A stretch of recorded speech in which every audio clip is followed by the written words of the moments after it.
Alright, my name is Kevin Gale. I just want to teach you really quick the video production process. And, this is kind of used by the bigger film industry, but I guess, you could also use it to kind of use it here, to kind of form a way of thinking about your projects, about what you do, and about how you do it, and about how you run it. I think that, also, if you do that, you'll have a little bit more of efficient of a mindset, of a flow, and you'll be able to do more for a lot less time. So the first step is development, in which you kind of like come up with a script. I'm going to go a little more in depth to this, but it's kind of like where you get that idea of what to do and how to do it and how you want to do it. The second step is pre-production, which is kind of like a little more development stage type thing. It's where you kind of like start coming together and you start forming your ideas a little bit more. After that, you have post-production, which is the editing and the knitting together of your idea or your film or whatever you have to do. And also post-production is kind of like where everything is like done and made and where it all happens. After that, you have distribution. Distribution happens on a large scale, a lot of different things you can do. You can post it on YouTube, you can post it on a MySpace blog, you can do all sorts of things with it. So, I want to talk to you a little bit today about development. It's also where your script is written and you have a workable blueprint for your film or whatever you have to do. Basically, what happens during pre-production is you conceive your idea, you tell everyone, hey, I want to make this video, I want to do this, you start pulling everything together, and you start organizing your ideas and you start putting them out there. In between pre-production and post-production, there's production, which is the actual thing, I guess you could say you were doing, which is either your video or either your poetry, your dance, whatever. But pre-production is pretty much all that leading up to. Now in post-production, I want to talk a little bit more exclusively about video, about film post-production. Your film is edited in post-production, and the program that I have for that is Adobe Premiere Pro CS3. And it's very powerful, actually. It has 3 channels of video and 3 channels of audio in which you can go in there and you can just mess with it, and it's great, it's wonderful, it's powerful.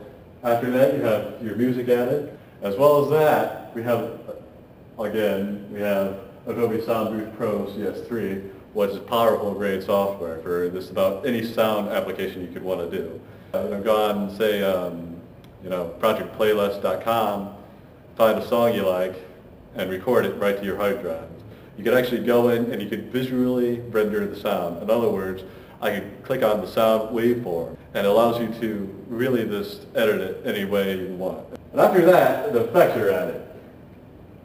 And the program I have for it is Adobe After Effects. Now I haven't really used this program, I haven't really experimented with it yet, but I've seen what it can do, and it's really quite cool. They use it on the History Channel a lot if you see special interviews and that sort of thing.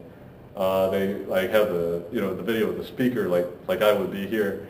They have him sitting back to the green screen, and what they do is they can render that green screen any way they want. They can put them in a sound this huge hall, and instead of spending millions of dollars on a hall, all you do is copy and paste a picture from Google or something, and it happens. After that, we have distribution. Now in distribution, I kind of want to emphasize this part a little bit. It takes a lot to make a video, actually. It's surprisingly it's a lot of time involved. You have to load up all the video, that takes time. You have to edit the video, that takes time. And then you have to upload the video to say YouTube, which takes forever, which is usually why I do it around nighttime. I just click on all my files and load them up and let it go at night while I'm sleeping. Do everything you can as efficiently as you can in this ministry, so that way you can do as much as you can. MySpace has really done a really wonderful thing, though. The bulletins, I click on them all the time. I look at them.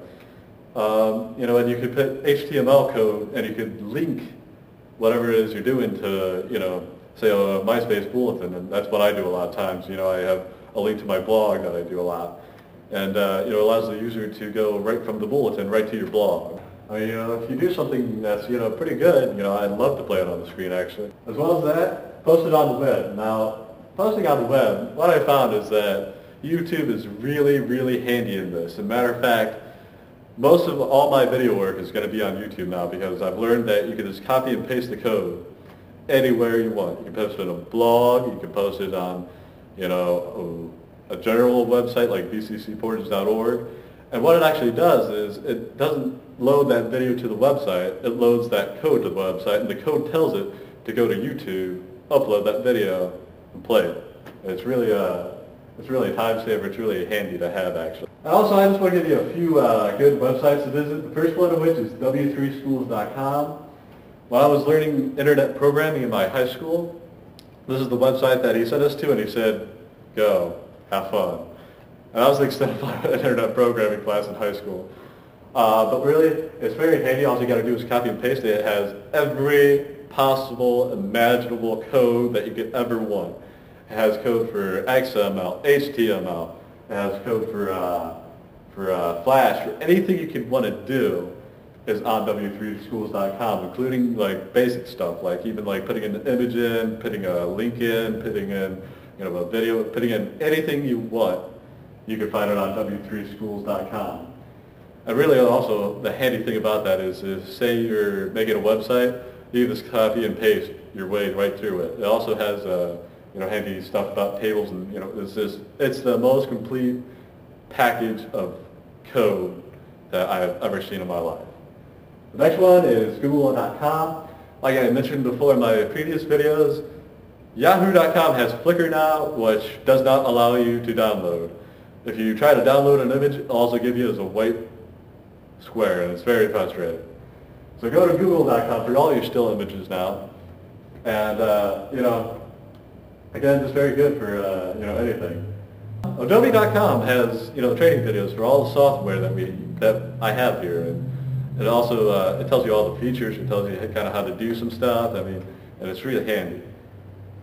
As well as that, Wikipedia.com for all your research needs. Obviously, I researched this all on Wikipedia.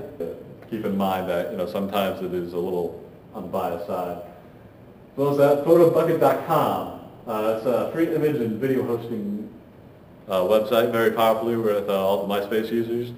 What I really like is that it gives you, say you upload an image, it gives you like the code to copy and paste the comment. It gives you the code to place in a link. It gives you all the stuff that you could ever possibly want. All you have to do is click and it automatically copies it to your clipboard. It's really nice and handy. As well as that, fonts. Obviously, in this business we use a lot of fonts.